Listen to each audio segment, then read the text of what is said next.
Baik. Selamat siang Bapak Ibu yang saya hormati dan saya muliakan. Selamat datang di Universitas Mahkota Trikomungkul yang luar biasa, yang hari ini memberikan kesempatan kepada kita semua untuk dapat mendengar, menyaksikan bagaimana perusahaan sebelum dan sesudah IPO. Kalau prosedural IPO banyak yang sudah mengetahui. Di sini hadir pembicara yang luar biasa. Nanti pembicara pertama ada Pak Muhammad Pintor Nasution. Beliau adalah Kepala Kantor Perwakilan Bursa Efek Indonesia Sumatera Utara. Dan akan dilanjutkan oleh Pak Ridwan Goh. Beliau adalah CEO, Presiden Direktur MAK Dynamic Indonesia Tbk. Dan kemudian nanti ada Pak Usli di sini, CEO dari Mahkota Group Tbk juga. Nah, setelah itu nanti ada kedua panelis yang luar biasa, yaitu Pak Darmin. Beliau adalah pakar di bidang pasar modal yang sudah meraih rekor muri ya. Ada 4 rekor muri luar biasa. Beliau banyak membantu perusahaan itu menjadi IPO dan go public ya. Jadi kalau perusahaan IPO itu banyak dibantu oleh Pak Darmin, ahlinya. Ahlinya sudah banyak bantu perusahaan untuk IPO dari proses A to Z. Dan di panelis yang kedua adalah Pak Dompak. Beliau adalah Rektor Universitas Mahkota Trikomungkul, juga adalah seorang yang luar biasa di financial advisor, komisaris independen PT MAK Dynamic Indonesia Tbk juga ya. Jadi hari ini mudah-mudahan kita bisa belajar dari orang yang terbaik, dan acara hari ini dapat terselenggarakan dengan baik berkat dukungan dari Perhimpunan Indonesia Tionghoa Sumatera Utara. Hadir bersama kita Ketua Perhimpunan Indonesia Tionghoa Sumatera Utara, ada Bu Janli yang memberikan support. Ya. Dan hadir juga Pak Jonisia, beliau adalah Sekretaris Perhimpunan Inti Sumut, Pak Joni, luar biasa. Ada Wakil Ketua Pak Peri Skandar yang selalu mendukung Pak Peri ya, dari Perhimpunan Inti Sumut. Ada Pak Endi Kartono tadi, ya Pak Endi Kartono, dan kemudian ada pengurus-pengurus inti yang selalu support, dan ada dari Young Entrepreneur Council juga ya. Ada sesepuh kita yang luar biasa pengalaman kita, Pak Herman Tristianto. Ya. Saya bisa belajar berbicara ini juga berkat dari beliau yang mengajarkan pada saya.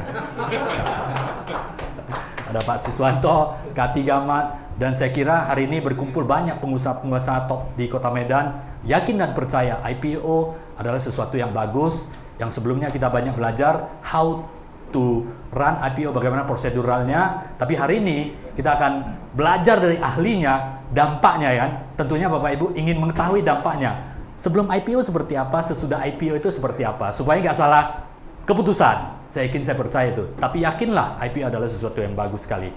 Nah, jadi izinkan sebelum memulai, nanti presentasi oleh Pak Darmin, kata sambutan atau laporan dari Ketua Panitia hari ini. Acara hari ini terselenggara dengan baik berkat Ketua Panitia yang luar biasa. Ada Pak Leo Mulyono. Pak Leo Mulyono dipersilakan untuk laporannya. Selamat siang dan salam sejahtera bagi kita semua. Pertama-tama kami mengucapkan puji dan syukur kepada Tuhan Yang Maha Esa yang memberikan kesempatan dan kesehatan kepada kita semua sehingga dapat hadir hari ini bersama-sama dalam acara seminar Go Public yang merupakan kerjasama Perhimpunan Indonesia Tionghoa Sumatera Utara Inti Sumut, bidang keuangan dan investasi, Universitas Mahkota Trikomungkul, dan Panin Sekuritas.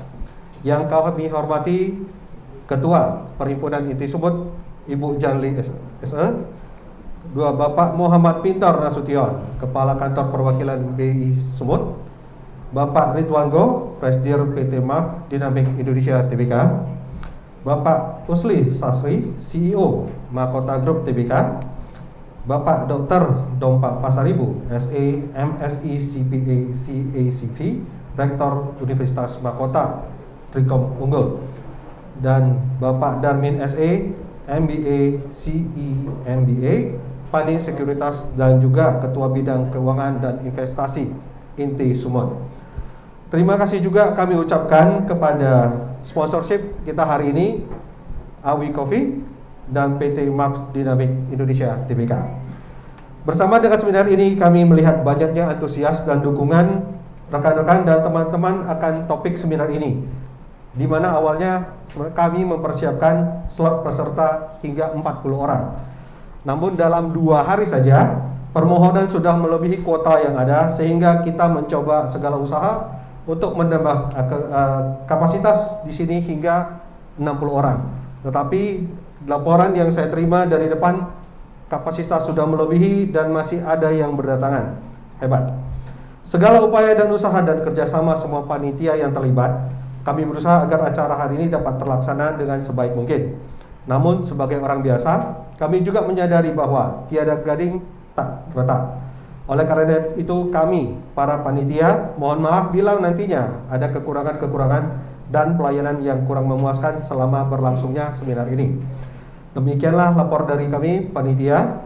Semoga acara ini dapat memberikan manfaat bagi kita semua, dan inti sumut terus melanjutkan kiprahnya dalam bidang keuangan dan investasi untuk masyarakat Sumatera Utara dan Medan khususnya. Terima kasih. Baik, terima kasih Pak Yul. Nah, selanjutnya tentulah tidak elok ya kalau tidak disambut langsung oleh tuan rumah, dalam hal ini Universitas Mahkota Trikomunggul ya. Kepada Pak Dr. Dompak Pasaribu, dipersilakan. Selamat sore, salam sejahtera buat kita semuanya. Ya, secara singkat ya, karena waktu kita sangat singkat pada sore hari ini, kami mengucapkan selamat datang buat Bapak Ibu yang luar biasa. Kami sangat bangga sekali didatangi, dikunjungi kampus kami dengan orang-orang yang hebat dan orang luar biasa. Pada kesempatan ini secara khusus Universitas Mahkota Trikomunggul mengucapkan terima kasih kepada Ketua Perhimpunan Inti Sumatera Utara Ibu Jenly SE. Itu juga dengan Sekretaris ada Pak Joni, ada Pak Ferry Iskandar dan tim yang lainnya. Yang kedua, kami berterima kasih kepada Bapak Kepala Kantor Perwakilan Bursa Efek, Bapak Pinto. Terima kasih Pak. Itu juga Bapak Presiden Direktur PT Dinamik Indonesia TBK, Pak Ridwan Go. Itu juga CEO Mahkota Group TBK, Bapak Usli Sarsi. Itu juga Pak Darmin SE NBA sebagai pimpinan Penen Sekuritas Cabang Medan. Sekali lagi Bapak Ibu jangan jangan hanya sekali datang kampus kami. Kami sangat menunggu kerjasamanya ya, apapun usaha Bapak Ibu, apapun kegiatannya, Universitas Mahkota Trikomunggul mau maju bersama kita semuanya. Terima kasih. Terima kasih Pak Rektor. Terima kasih Pak Leo ya, yang sudah panitia luar biasa hari ini. Terima kasih Pak Rektor, luar biasa ya. Pak Dr. Dompak Pasaribu adalah selain profesional ya, Komisaris Independen dan Indonesia TBK, juga adalah Rektor Universitas Mahkota Trikomunggul ya. Nanti untuk Mahkota Trikomunggul banyak sekali memberikan support beasiswa. Jadi Bapak Ibu yang ingin karyawan-karyawan sekolah bisa, ada 2 kampus di sini, di Jati Junction, dan kemudian ada di Pematang Pasir, yaitu kantor lama PT Mahkota Group TBK. Luar biasa, karena misi dari Mahkota Trikomunggul adalah sosial dan yayasan. Selain pendidikan untuk mencerdaskan kehidupan bangsa, juga ada misi sosial, karena itu adalah wujud komitmen CSR dari PT Mahkota Group TBK. Nah, selanjutnya kata sambutan dari Perhimpunan Indonesia Sumatera Utara, Ibu Janli SEAK, sekaligus membuka acara seminar dampak dan sesudah perusahaan GoPublic. Kepada Bu Janli, dipersilakan. Selamat siang, salam sejahtera buat semuanya. Selamat datang para bapak-bapak, ibu-ibu yang hadir bersama dalam acara ini. Saya lihat masih semangatnya kurang ya, biar lebih bersemangat. Selamat siang bapak-bapak, ibu-ibu semuanya. Selamat siang. Ya, perkenalkan saya dari Perhimpunan Indonesia Tionghoa. Dan hari ini persembahan dari Perhimpunan Indonesia Tionghoa ini dalam acara seminar Go Public dengan tema dampak sebelum dan sesudah perusahaan Go Public. Kegiatan seminar ini bisa terselenggara karena diprakarsai oleh pakar di bidang ini, Bapak Darmin, terima kasih, dan Bapak Sianyat. Ya, kemudian ada lagi pembicara kita yang luar biasa hari ini, ada Bapak Pitor, ada Bapak Usli, ada Bapak Ridwan. Beliau-beliau ini adalah orang yang paling top sudah di bidang ini, bersedia hadir hari ini berbagi untuk sharing informasinya. Jadi bersedia meluangkan waktu itu hadir itu sudah luar biasa. Hari ini kegiatan ini free, kita bebaskan. Kenapa? Karena dengan bayar berapapun kita tidak sanggup mendatangkan beliau-beliau ini. Beliau-beliau ini hari ini datang hanya untuk sharing, memberi manfaat lebih kepada bapak-bapak, ibu-ibu yang ingin mendapatkan informasi mengenai IPO atau go public. Dan kita sebagai Perhimpunan Indonesia Tionghoa melalui bidang investasi dan ekonomi menyelenggarakan acara ini. Dan Indonesia Tionghoa selalu ada kegiatan-kegiatan yang berusaha memberi manfaat lebih kepada masyarakat Sumut. Kita ada bidang pendidikan yang bisa memberikan beasiswa. Karena tadi dengan saya hadir di sini saja, saya sudah mendapat peluang dari Pak Dompa ya Pak ya. Ya, terima kasih, saya dengan hadir sudah mendapat satu peluang, yaitu dari MTU akan memberikan beasiswa kepada mahasiswa yang berprestasi, yang ingin tetap kuliah dan melalui Inti Sumut. Dan kita juga banyak bidang-bidang lainnya. Apabila bapak-bapak, ibu-ibu juga tertarik dengan Inti, silakan hubungi teman-teman kita di sini ya. Jadi kita terbuka. Inti adalah organisasi bersifat kebangsaan, di mana anggotanya ini adalah warga negara Indonesia yang mengakui ADART dan sesuai dengan tujuan dari Inti. Jadi kita adalah bineka di dalamnya, dan tujuan kita adalah berperan aktif ya dalam proses pembangunan bangsa. Artinya marilah kita bersama-sama bergandengan tangan untuk memajukan bangsa kita ini. Nah, mungkin sampai di sini aja sambutan saya karena lama pun akan ditegur waktunya ya. Oke, terima kasih atas kehadiran dan terima kasih kepada pembicara dan panelis kita. Terima kasih. Terima kasih. Terima kasih kepada Bu Janli. Mari kita sekali lagi aplaus yang meriah untuk Bu Janli. Jadi Bu Janli hatinya ini sudah untuk masyarakat Sumatera Utara. Banyak sekali kegiatan sosial dari Perhimpunan Inti yang sudah dilaksanakan ya. Operasi Katara, kemudian di bidang pendidikan beasiswa dan sebagainya sudah dilaksanakan. Ada yang Entrepreneur Council juga memberikan dukungan yang luar biasa pada UMKM di Sumatera Utara. Termasuk di sini ada Pak Richard, Pak Johnson, Pak Hendra, Pak Richard juga pada saat pandemi. Kontribusi dari Young Entrepreneur luar biasa bersama Pak Herman Tristianto, Pak Agus menyediakan makanan gratis kepada masyarakat Kota Medan, sehingga mewujud kepedulian bukan hanya bisnis tapi bagaimana kita adalah sebuah kesatuan saling mendorong menyatu untuk memperbaiki dan kehidupan ekonomi yang lebih bagus lagi. Nah, terima kasih, dipersilakan Pak Ibu Janli untuk duduk kembali. Nah, presentasi nanti akan dilakukan oleh Pak Muhammad Pintor Nasution, Kepala Perwakilan Bursa Efek Indonesia Sumatera Utara. Nah, kemudian akan dilanjutkan pembicara kedua Pak Ridwan dan Pak Osli, pembicara ketiga.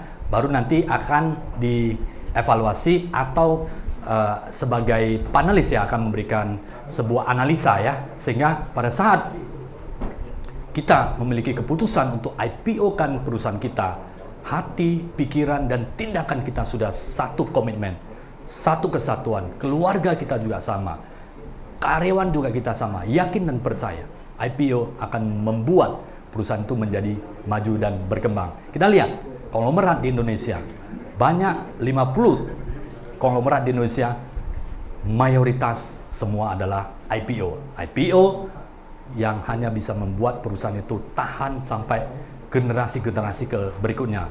Walaupun family business juga banyak yang bertahan banyak generasi, tapi IPO salah satu jawabannya. Karena perusahaan yang IPO dia lebih tahan terhadap goncangan, lebih inovatif karena dituntut untuk profesional, transparansi, good corporate governance.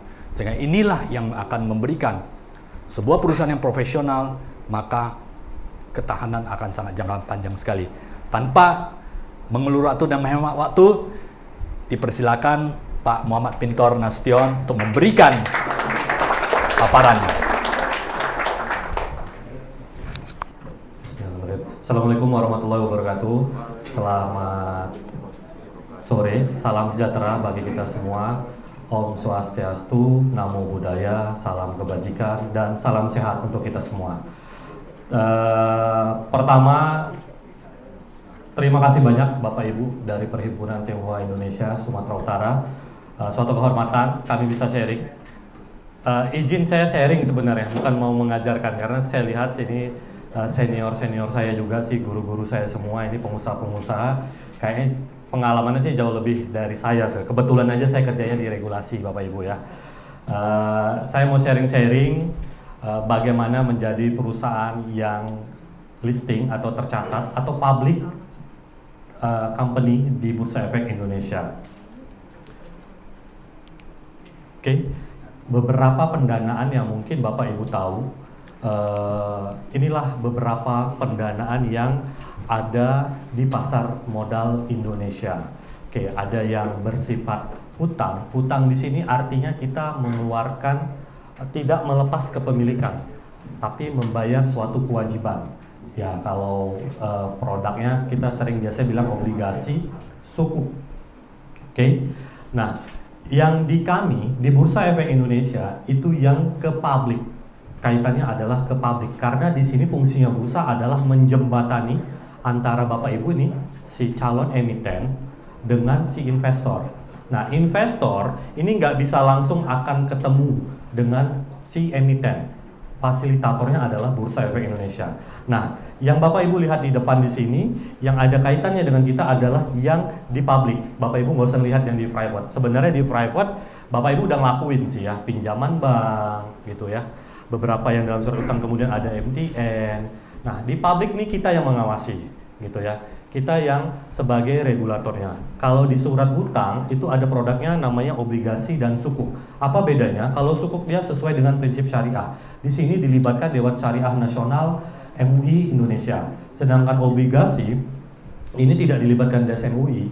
Kita hanya ngelepas dan membayar kewajiban. Sama kayak kita ngutang lah bahasanya gitu. Kita mau buat surat hutang, tapi kepemilikan tetap di kita 100%.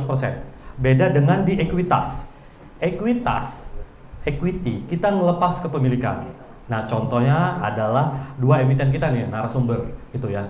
Saya ingat sekali Mahkota Group waktu itu pertama kali saya kenal adalah 2013. Nah, ini cerita sebelumnya. Mahkota Group itu pertama kali saya edukasi 2013 dan IPO-nya 2018. 12 Juli 2018. 12 Juli sih. Dua emiten saya 12 Juli kebetulan tanggalnya. Yang satu 2017, yang satu 2018. Jadi kalau ulang tahun mereka sama. Nggak tahu nih janjian sama Panin atau nggak tahu, karena kebetulan Panin juga underwaternya. Jadi pas ulang tahunnya sama kebetulan 12 Juli, cuman beda tahun, Pak. Oke. Nah, Bapak Ibu nggak usah lihat, di kita adalah yang di publik bagiannya. Nah, selama ini yang saya handle kalau di kantor Sumatera Utara. Nah, pertanyaannya gini, Pak, emang bisa kalau kita mau mencatatkan perusahaan di Bursa Efek Indonesia dari Sumatera Utara dulu? Udah bisa, Bapak Ibu. Oke, Bapak Ibu kalau misalkan mau diskusi, mau misalkan sharing, mau nanya-nanya dulu, nggak usah jauh-jauh harus ke Jakarta lah, gitu. Kita ada kantor perwakilan di Jalan Juanda, Bapak Ibu. Cuman kalau ditanya kantor kita, orang lebih kenal Milo Karaoke sih, gitu ya, dibandingkan kantor kita. Agak miris juga, orang kalau kenal Milo, tapi tahu, tapi kalau kantor bursa nggak tahu ya. Milo tahu, ya udah sebelahnya aja kita. Gitu. Jadi kalau nyari kantor kita bilangnya sebelah Milo lah Pak, itu kantor kita Bapak Ibu ya. Oke, jadi yang selama ini kita bantu adalah kalau Bapak Ibu perlu pendanaan di surat hutang atau pembiayaan ngelepas kepemilikan dalam bentuk ekuitas, saham kalau di ekuitas. Oke. Nah, di mana sih sebenarnya peran bursa di pasar modal Indonesia? Kalau Bapak Ibu melihat, kita ada posisinya adalah di tengah, yang menjembatani Bapak Ibu yang kita sebut dengan emiten, yang punya perusahaan, sama orang yang punya uang, atau kita sebutnya investor. Bursa sebagai regulator menjembatani. Orang punya uang, kalau mau beli saham langsung, misalkan pengen beli ke Mahkota Group, langsung datang ke Mahkota Group nggak bisa. Harus melalui Bursa Efek Indonesia, melalui pasar modal. Oke, buka rekening dulu di Panin Sekuritas gitu ya. Baru bisa beli sahamnya Mak Dynamic dan Mahkota Group. Nah, pasar modal di sini adalah yang mempertemukan antara orang yang punya uang dengan owner atau emiten yang butuh uang. Butuh uangnya untuk apa? Untuk ekspansi biasanya. Oke, walaupun sebenarnya ada tujuan lain ya, gitu ya. Nah, sebenarnya manfaat IPO tidak hanya mendapatkan uang semata, Bapak Ibu. Nanti saya akan jelaskan pelan-pelan. Banyak sekali manfaat IPO. Kalau saya yang cerita nanti terlalu dibilang jual kecap nih bahasa Medannya. Nanti Bapak Ibu pengalaman lah langsung dari Pak Usli sama Pak Ridwan ya. Nah, Pak Usli mungkin boleh cerita yang penyesalan menjual yang terkait dengan pajak nanti itu. Itu selalu saya minta biasanya sama Pak Usli cerita yang ini ya Pak. Ini biasanya banyak penyesalan karena belum go public tuh kenapa sih gitu. Nanti Pak Usli cerita lah. Oke, sebelum manfaat ke go public, ini adalah pilar stabilitas keuangan yang ada di Indonesia. Dulu kita Bursa Efek Indonesia ini di bawah yang namanya Bapak PAM LK, Badan Pengawas Pasar Modal dan Lembaga Keuangan. Kemudian industri perbankan di bawah pengawasan Bank Indonesia. Sekarang nggak lagi Bapak Ibu. Bank Indonesia tidak lagi sebagai pengawas. Sekarang diganti dengan namanya OJK. Sedangkan Bank Indonesia hanya sebagai kebijakan makroprudensial dan sistem pembayaran. Nah, pengawasan perbankan, pasar modal, asuransi, dana pensiun, pegadaian, pembiayaan, semuanya masuk ke otoritas jasa keuangan, termasuk kami juga diawasi OJK. Oke, nah LPS ya lembaga penjamin simpanan lah ya Bapak Ibu tahu gitu ya. Kemudian ada Kementerian Keuangan. Nah, Kementerian Keuangan ini yang bisa dibilang yang memilih siapa sih nanti anggota Dewan Komisioner gitu ya. Sebagai pawang-pawangnya di OJK tuh yang ada panitia seleksinya ya Kementerian Keuangan lah panitianya. Oke, saya mau kasih gambaran dulu. Seberapa besar sih sebenarnya pasar modal Indonesia kita gitu yang sudah ada. Sekarang Bapak Ibu bisa melihat jumlah emiten kita, jumlah perusahaan tercatat di Bursa Efek Indonesia ada 809. Ini datanya saya minta yang terbaru. Kemarin saya minta sama tim, tolong disiapkan data yang terbaru, gitu ya. 809 emiten Bapak Ibu. Nah, kalau ditanya, Pak, dari 809 yang dari Sumatera Utara berapa Pak yang jadi emiten? Paling sering biasa pertanyaan saya gitu. Sebelum Bapak nanya, saya duluan kasih tahu lah. Oke, ada 13 emiten Bapak Ibu. Dari 13 itu, 2 emiten obligasi. Nah, jadi walaupun dia ngelepas kepemilikan obligasi, kami masih sebut dia emiten obligasi. 2 obligasi kita, yang pertama Pelindo 1, yang kedua Bank Sumut. Oke, nah tadi ada 13, 11 lagi itu adalah beberapa perusahaan yang ada di Sumatera Utara. Ada tadi Bapak Ibu di sini ada Magdynamic, ada Mahkota Group. Nah, tahun ini kita udah listing 3. Di tahun 2022 kita udah listing 3. Ini pecah rekor saya juga sih, paling banyak setahun bisa udah 3 nih Pak. Satu lagi kalau nggak ada halangan bisa listing lah di tahun ini. Ya Bapak Ibu udah sering dengar lah ya di berita udah ada gitu. Tapi saya nggak berani juga sebutnya, nanti Bapak Ibu tagih-tagih lagi. Belum boleh karena mereka udah masukin form registrasi satunya kemarin tanggal 15 Agustus. Jadi saya udah makin semangat nih kalau ngasih taunya. 1 emiten lagi. Jadi kalau nggak ada halangan kita tahun ini ada 4 emiten yang listing. Yang pertama yang awal listing di tahun itu adalah Sumber Tani Agung, kelapa sawit. Mahkota Group mirip-mirip kelapa sawit. Sama Pak, mereka mau bangun refinery juga. Yang kedua, Rumah Sakit Murni Teguh. Oke, kode emitennya MTMH. Saya sebut kode emiten bukan rekomendasi ya Bapak Ibu ya. Secara kode etik kita nggak boleh ngasih rekomendasi soalnya. Nanti Bapak Ibu bilang ini rekomendasi. STAA, MTMH, dan yang terakhir PT Toba Surimi, TBK. Kode sahamnya KREP, kepiting Pak, CRAB. Nah, KREP, kepiting. Karena memang mereka adalah produk pengalengan kepiting di ekspor. Oke. Ada data nggak ya? Kemarin saya undang sih, atau enggak ya? Oke. Terus begitu KREP listing di seberangnya, kebetulan pabriknya sebelah-sebelahan, mirip namanya Medan Canning. Itu juga langsung manggil saya. Ada yang perwakilan Medan Canning nggak ya? Saya undang juga kemarin. Medan Canning ini pengalengan tuna. Nah, mereka agak panas, kok mereka bisa tetangga bisa listing ya, kami kok enggak gitu. Padahal kami secara apa lebih besar. Nah, saya lebih suka nih ngadu domba biar maju. Jadi kenapa mereka bisa kami enggak gitu. Oke, untuk emiten saham kita ada 809. Berarti 11 ada di Sumatera Utara dan obligasi kita ada 124, yang mana 2 obligasi kita masih tercatat itu Pelindo 1 dan Bank Sumatera Utara. Bank Sumut satu lagi obligasinya. Oke, total market cap kita sekarang itu kurang lebih 9.289 triliun. Nah, ini ya tergantung, kalau sahamnya lagi lesu market capnya turun, kalau lagi bagus naik. Kemarin sempat tembus-tembusnya rendahnya waktu Corona menyerang tuh, ya kita cukup naas juga, agak jauh market cap-nya turun. Ini udah mulai kembali lagi, pelan-pelan. Ya mudah-mudahan perekonomian bagus. Sebenarnya perekonomian itu bisa dilihat indikatornya ya perkembangan IHSG juga sih. Dari IHSG itu kita tahu ekonomi kita lagi bagus apa tidak gitu. Oke, beberapa produk kita ya selain saham, obligasi kita ada REITs, kemudian ada sukuk, ETF sama SBN. Dan terakhir yang mau kita launching itu nanti ada produk derivatif mirip futures. Tapi ini bukan futures yang di futures ya. Tapi futures di pasar modal ada namanya structure warrant atau warrant terstruktur bahasa Indonesianya. Jadi ada opsi put, opsi call juga, mirip produk derivatif lah dia. Nah, jumlah investor kita Bapak Ibu sekarang ada kurang lebih 9.300.000. Ini kita masih besar sekali PR kami dari bursa untuk memberikan literasi, pemahaman pasar modal kepada masyarakat Sumatera Utara. Ya kalau saya Sumatera Utara lah ya, kalau di bursa berarti se-Indonesia. Nah, 9 juta, Pak, kalau boleh tahu jumlah investor kita di Sumatera Utara berapa? Jumlah penduduk yang saya dapat BPS itu 13 jutaan kalau nggak salah saya.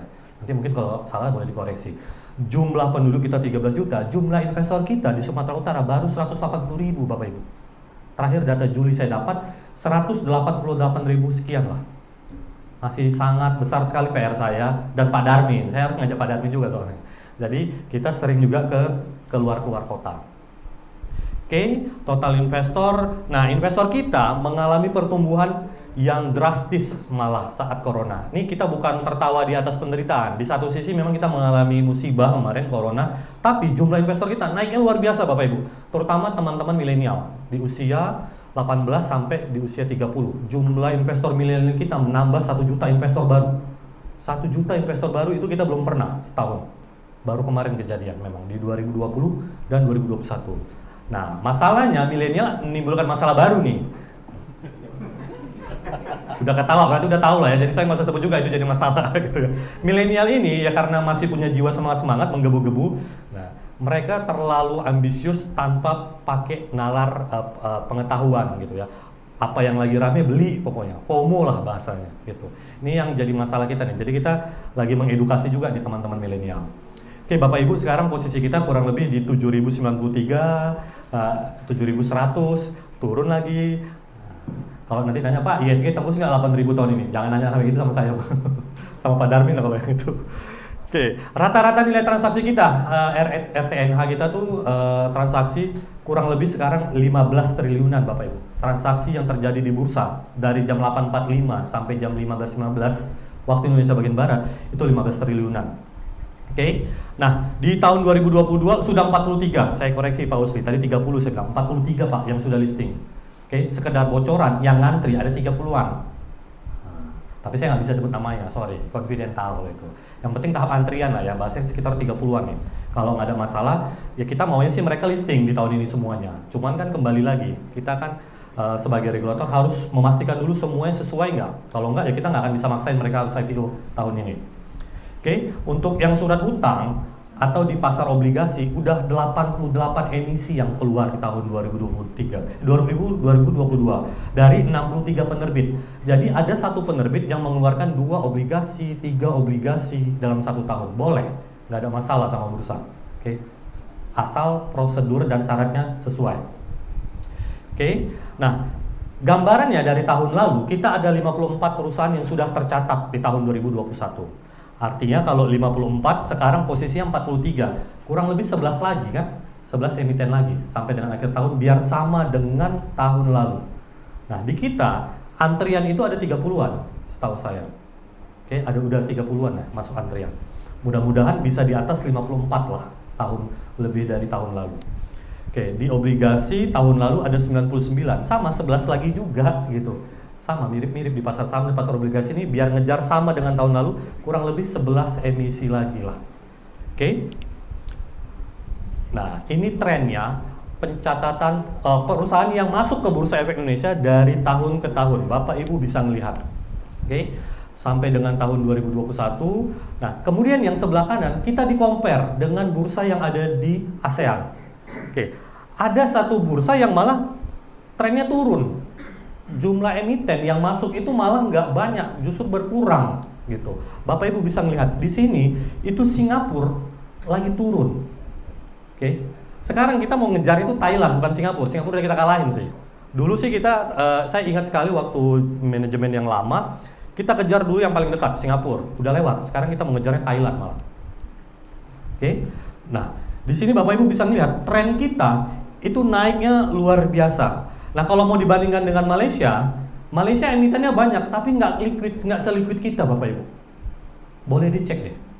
Oke, nggak seliquid di Bursa Efek Indonesia. Makanya kita sekarang pun lagi banyak nih investor-investor asing yang berbondong masuk ke Bursa Efek Indonesia. Setiap hari sebelum mulai kerja saya biasanya baca data itu dulu. Memang datanya khusus internal sih. Gitu. Jadi ada aja nih investor asing yang buka rekening baru di Bursa Efek Indonesia. Dan asingnya itu bukan cuma di negara tetangga Indonesia, Bapak Ibu. Bahkan saya kadang-kadang, mungkin saya yang bodoh geografinya, kadang-kadang saya nggak tahu ini negara di mana sih di peta gitu. Kok bisa ada yang buka rekening saham di Indonesia? Dan kenapa? Artinya kan mereka punya optimis nih terhadap negara kita. Oke. Negara yang jauh dari Indonesia optimis, kita yang di negara sendiri nggak optimis, ini yang agak miris sebenarnya. Gitu. Jadi banyak orang asing mulai nih melihat Indonesia menarik pasarnya. Oke. Nah, kita pertumbuhannya dari tahun 2017 sampai dengan Juli 2022 kurang lebih 40,5% setiap tahunnya jumlah perusahaan yang masuk ke Bursa Efek Indonesia. Oke. Nah, ini investor sebelah kiri Bapak Ibu bisa melihat total investor kita sama dibandingkan total investor saham. Oke. Nah, sebelah kanan kepemilikan asing dengan kepemilikan domestik. Nah, kalau dulu ya, kita sangat terpengaruh dengan apa yang dilakukan yang namanya investor asing. Sekarang enggak, retail kita ini luar biasa sekarang, udah banyaknya lebih banyak sekarang. Nah, tapi kebiasaannya teman-teman investor asing, karena dia institusi dan corporate, mereka kalau beli jarang jual beli cepat, belinya sekali-sekali, tapi angkanya mukul lumayan, pasar lumayan terpukul lah gitu kadang-kadang ya. Bisa dilihat, memang sekali dua kali belinya gitu atau jualnya, tapi begitu transaksi cukup menggoyang pasar juga kadang-kadang gitu ya. Jadi dulu trennya investor asing mendominasi, sekarang enggak, domestik sudah mendominasi, terutama teman-teman retail. Nah kemarin tadi saya bilang kita kemarin masuk 1 juta investor milenial. Nah ini yang menggerakkan pasar, tapi menggerakkan pasarnya juga agak atraktif lah ya sekarang pasar kita nih dibuat milenial. Oke. Nah, apa sih sebenarnya kami kalau mau jadi perusahaan publik yang melantai di bursa, apa aja emang manfaatnya Pak kalau boleh tahu? Nah, selain dapat dana, pastinya kan Bapak Ibu ngejarnya dana untuk ekspansi. Nah, nggak cuma dana Bapak Ibu yang Bapak Ibu dapat. Oke, ada beberapa manfaat. Nah, di bursa, manfaat IPO itu pendanaannya tanpa batas Bapak Ibu. Yang paling kecil itu 12 miliar. Bayangin 12 miliar udah bisa IPO. Oke. Yang 12 miliar itu market cap-nya seingat saya 9 miliar. Dia dapat IPO yang 12 miliar. Itu di perusahaan startup. Listing di Bursa Efek Indonesia. Nanti ada datanya sih. Oke. Nah, yang paling besar fundraise-nya saat ini Bapak Ibu tahu Bukalapak. Baru dia ke Gojek, Tokopedia yang kedua. Itu fundraise terbesar kita, puluhan triliun. Jadi pendanaan ini bisa tanpa batas. Mulai yang dari paling kecil 12 miliar sampai yang puluhan triliun. Oke. Nah, sebenarnya manfaat IPO tidak hanya mendapatkan dana. Nanti boleh ditanya sama narasumber kita yang kedua dan yang ketiga. Ya, ada beberapa manfaatnya. Yang kedua ada manfaat yang namanya meningkatkan kinerja. Ini jelas. Contoh, Mahkota Group pengen meningkatkan kinerja, bangun pabrik baru. Ya, daripada minjam ke bank, mending IPO, dapat dananya, bangun pabrik, kinerja pasti lebih meningkat karena nambah pabrik baru. Gitu, kinerja meningkat, ini udah jelas lah, ini secara garis lurus lah ya, dapat duit, bangun pabrik, kinerja pasti beda dong sama yang belum ada pabrik gitu. Oke, yang ketiga, meningkatkan citra perusahaan. Nah, ini sih contohnya Magdynamic. Dulu saya pun baru tahu ada perusahaan satu-satunya di Indonesia cetakan sarung tangan, cuma ada di Sumatera Utara. Itu pun di Tanjung Murawa gitu ya, waktu itu agak kaget juga. Mohon maaf Pak. Waktu awal sekali saat itu saya mengedukasi owner. Ya sama, 5 tahun juga lah ya, kurang lebih 2013 juga. Duh, keren juga Sumatera Utara nih, ada gitu. Dan dulu hanya segelintir orang yang tahu. Sekarang siapa yang nggak tahu Magdynamic-nya nggak? Penghargaannya banyak, media di mana-mana. Tepuk tangan dong. saya cukup bangga. Dari awalnya listing di papan pengembangan, sekarang udah di papan utama. Nah, ini juga suatu pencapaian yang bagus lah menurut kita. Artinya perusahaan ini berkembang, bertumbuh, benar-benar ada manfaatnya IPO ini, gitu. Dari papan pengembangan waktu itu IPO ini, sekarang di papan utama udah posisinya. Oke, kemudian yang keempat, menciptakan profesionalisme dan loyalitas karyawan. Loyalitas ini kalau Bapak Ibu nanti punya perusahaan mau publik, memberikan saham perusahaan kepada karyawan yang namanya ESA, Employee Stock Allocation, oke, atau MSOP, Manajemen Stock Option, pilihan mau dibeli apa enggak. Oke, ini untuk apa? Sense of belonging karyawan. Di satu sisi mereka karyawan, di satu sisi mereka juga owner dan berhak mendapatkan laba dari perusahaan. Dalam bentuk apa ya? Dalam bentuk dividen, karena mereka punya sahamnya tadi. Jadi ini pilihan, mau kasih ESA silakan, tidak pun nggak apa-apa. Tapi kalau saran dari saya, ya lebih bagus dikasih ESA, biar karyawan juga menikmati dari pertumbuhan perusahaan yang namanya ESA tadi. Oke, kemudian selanjutnya ini likuiditas untuk pemilik, karyawan, dan investor. Nah, likuiditas artinya kalau Bapak Ibu mau jual perusahaan sekarang, pertama pasti kemana? Ke pemegang saham yang lain biasanya. Itu kalau teman yang megang saham masih ada duitnya. Oke, kalau nggak ada, gimana mau jualnya? Susah pasti. Oke. Atau ke keluarga terdekat kalau misalkan ini perusahaan keluarga. Atau ke teman, yang penting kalau ada duitnya, kalau nggak ada kan susah. Nah, kalau di pasar modal, gampang. Intinya tinggal lapor aja.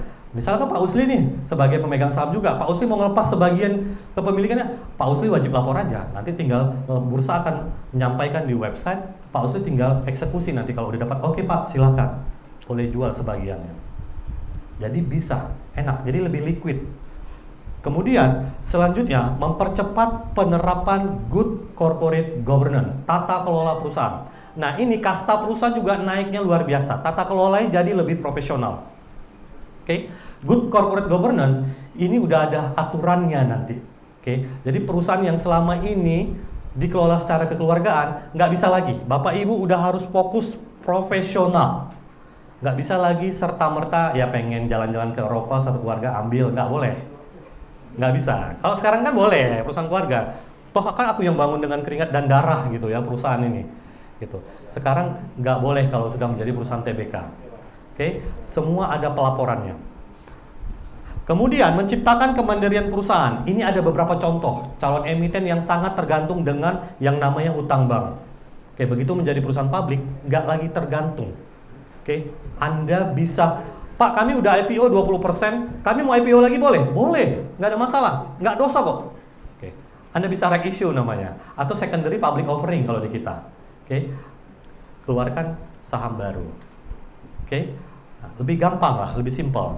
Kemudian ada insentif pajak. Nah, insentif pajak ini diberikan kepada para owner, kepada para perusahaan dengan catatan. Nah, ada term and condition-nya, ada tanda bintang kecil lah. Dengan catatan harus ngelepas minimal 40%.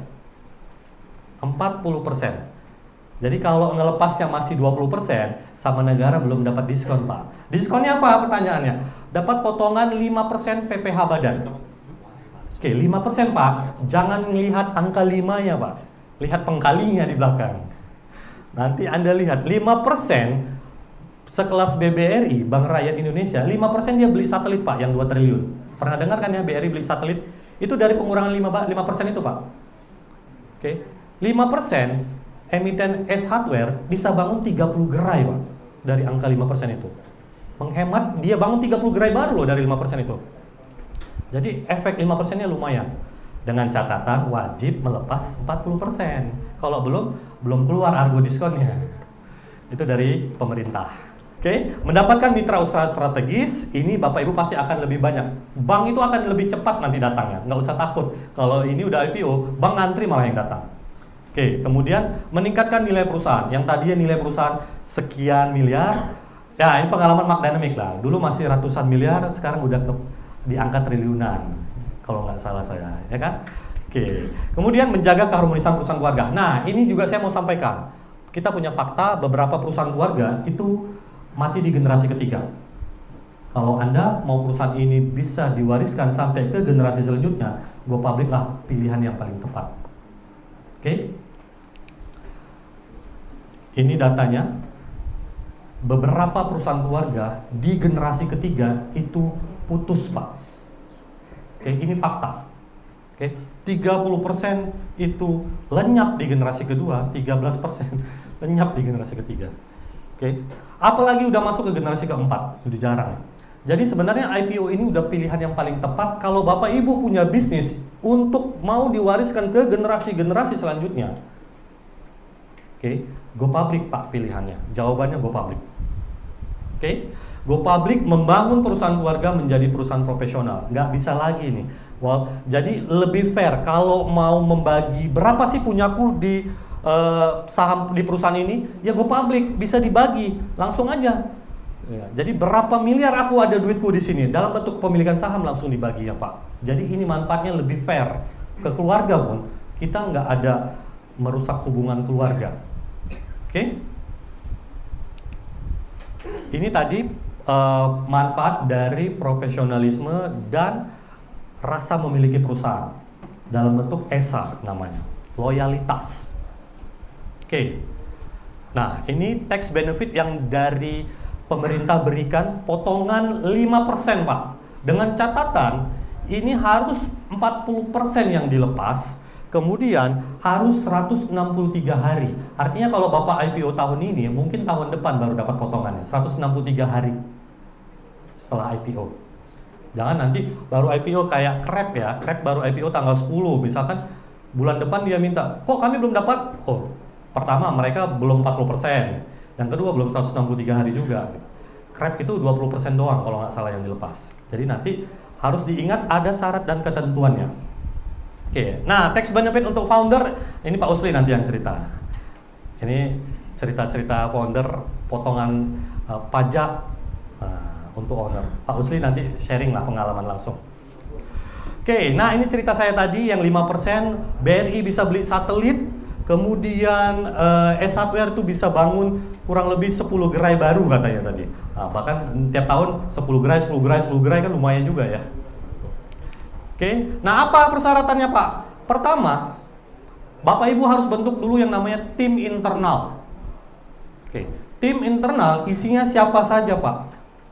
Ketua tim IPO itu bisa owner, bisa menunjuk owner langsung, atau direktur langsung, atau manajer langsung. Pokoknya harus ada ketuanya Pak, biar satu bahasa istilah kita. Oke, bentuk tim internal dulu. Oke, tim internal wajib ngajak teman-teman di divisi akuntansi atau keuangannya, divisi legalnya atau divisi hukumnya. Oke, baru tim di riset atau pengembangannya atau di tim bisnisnya. Ini 3 divisi yang paling banyak nanti akan diganggu sama tim eksternal. Diganggu artinya untuk melengkapi persyaratan yang banyak ini. Gitu ya, persyaratan nanti akan saya sampaikan. Nah, tim eksternal siapa aja isinya? Pastinya ada underwriter. Underwriter ini adalah perusahaan sekuritas. Perusahaan sekuritas yang punya izin sebagai underwriter. Salah satunya adalah Panin Sekuritas yang sering bantu kita. Oke, jadi nanti boleh sharing nih sama Pak Darmin. Oke, sebagai underwriter, beliau juga punya izin sebagai underwriter. Nah, tapi di luar dari itu, yang paling penting adalah kalau Bapak Ibu pemegang sahamnya tidak sendiri, artinya ada pemegang saham yang lain. Contoh, ada 5 orang para pemegang saham. Kalau 5, dari 5 ini, 1 yang tidak mau IPO, itu nggak bisa Bapak Ibu. Harus 5, ini semuanya sepakat. Dan sepakatannya harus dilegalkan dalam notaris. Jadi kalau biasanya kan kalau di rapat itu ya 2/3 udah dianggap sah. Kalau di IPO nggak bisa Pak. 5 pemegang sahamnya, 5-5-nya harus sepakat. Kalau 1 tidak sepakat ya nggak bisa. Ini biasanya jadi kendala utama kalau para pemegang sahamnya agak banyak. Oke? Nah, ini persyaratan dari bursa. Di bursa ada 3 papan. Saya akan jelaskan. Ini papan akselerasi, papan yang baru. Papan akselerasi ini biasanya kita utamakan untuk perusahaan UMKM dan startup.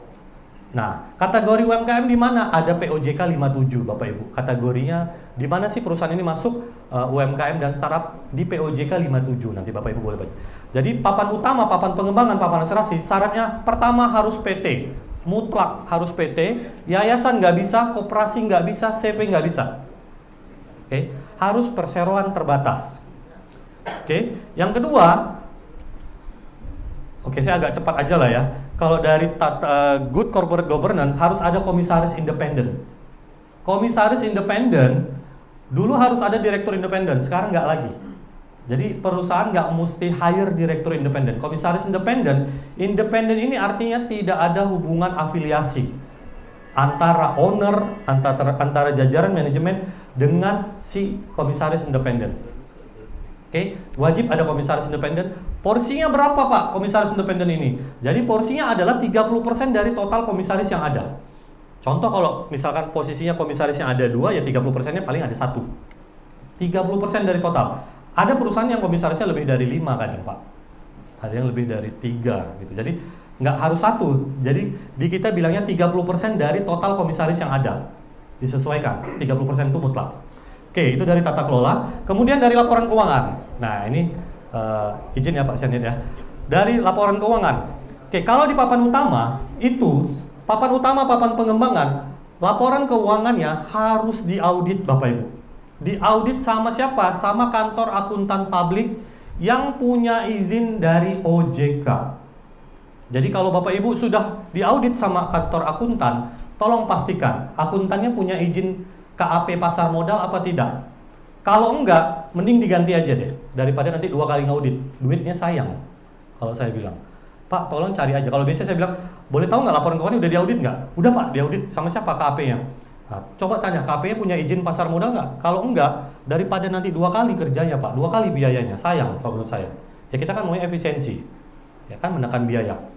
Oke, jadi tolong pastikan kantor akuntan yang Bapak Ibu gunakan, akuntan yang punya izin pasar modal dari OJK.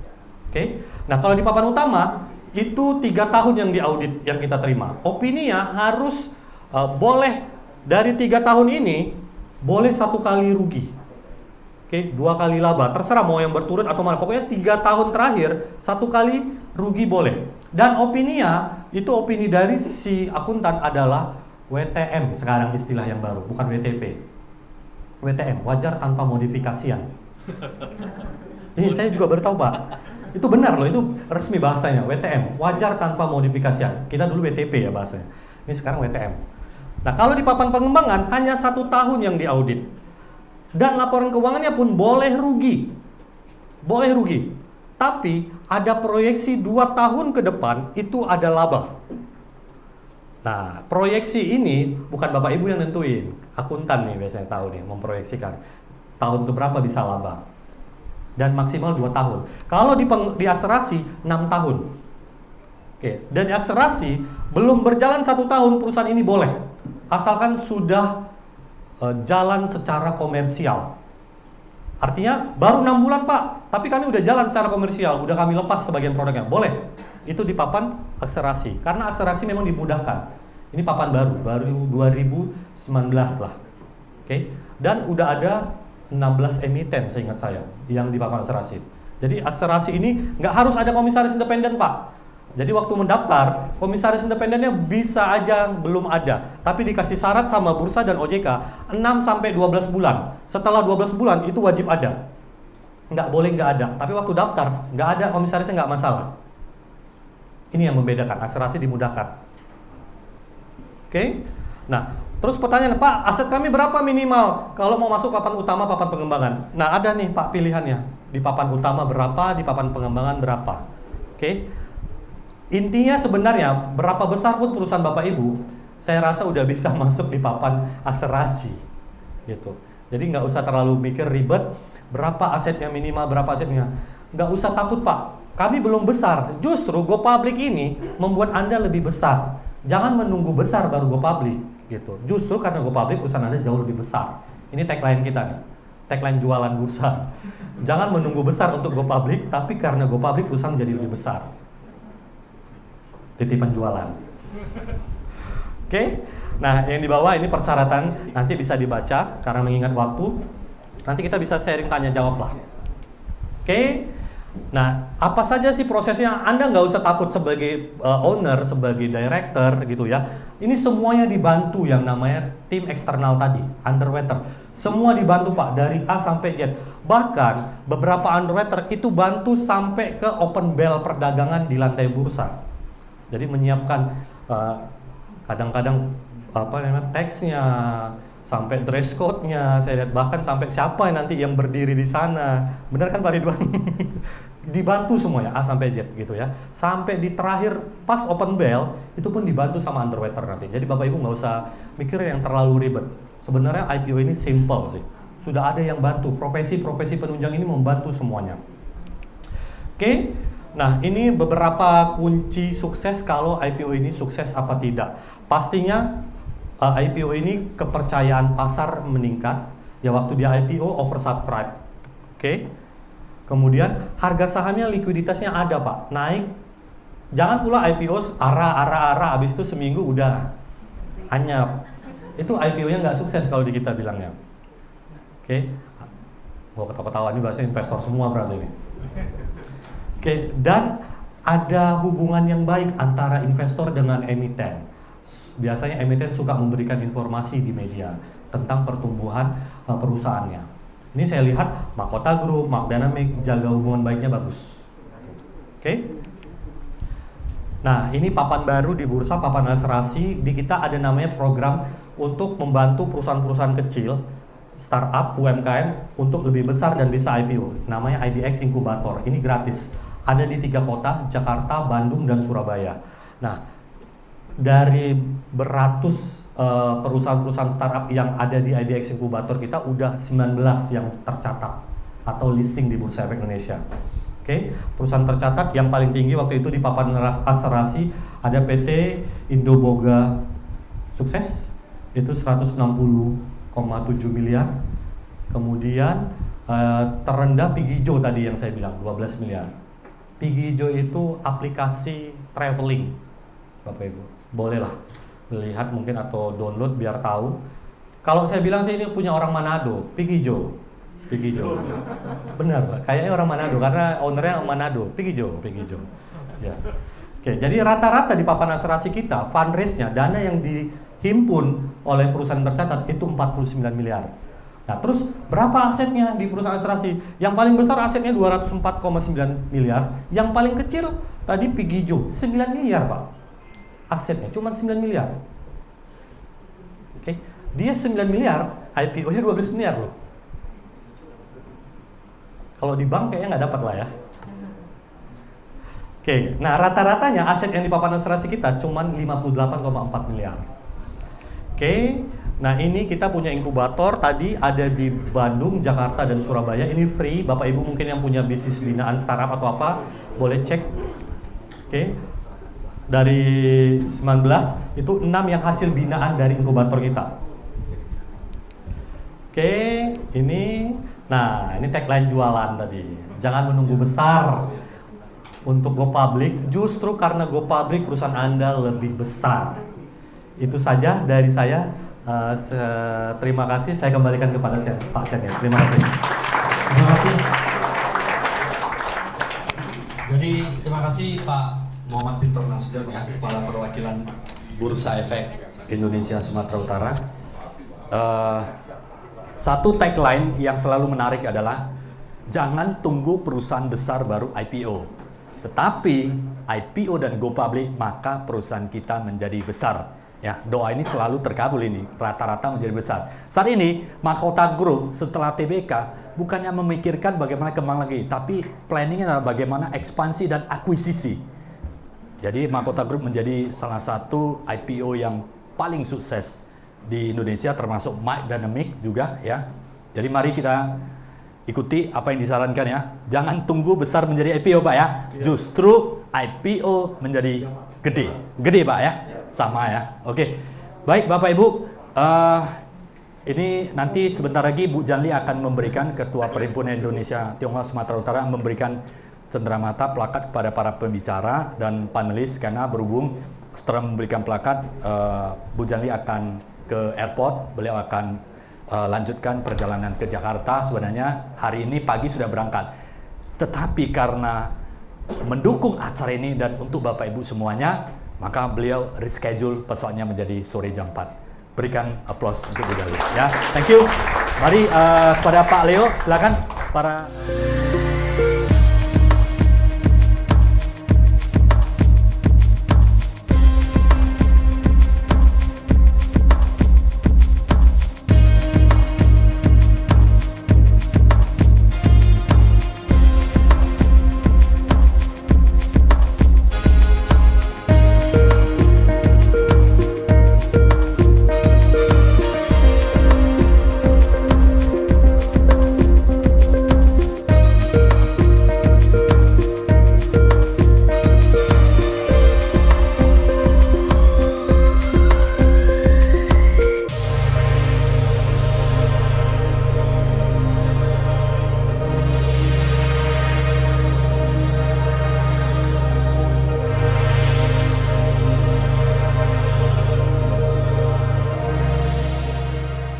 narasumber yang kedua yaitu Bapak Usli Sarsi. Beliau adalah CEO Makota Group Tbk.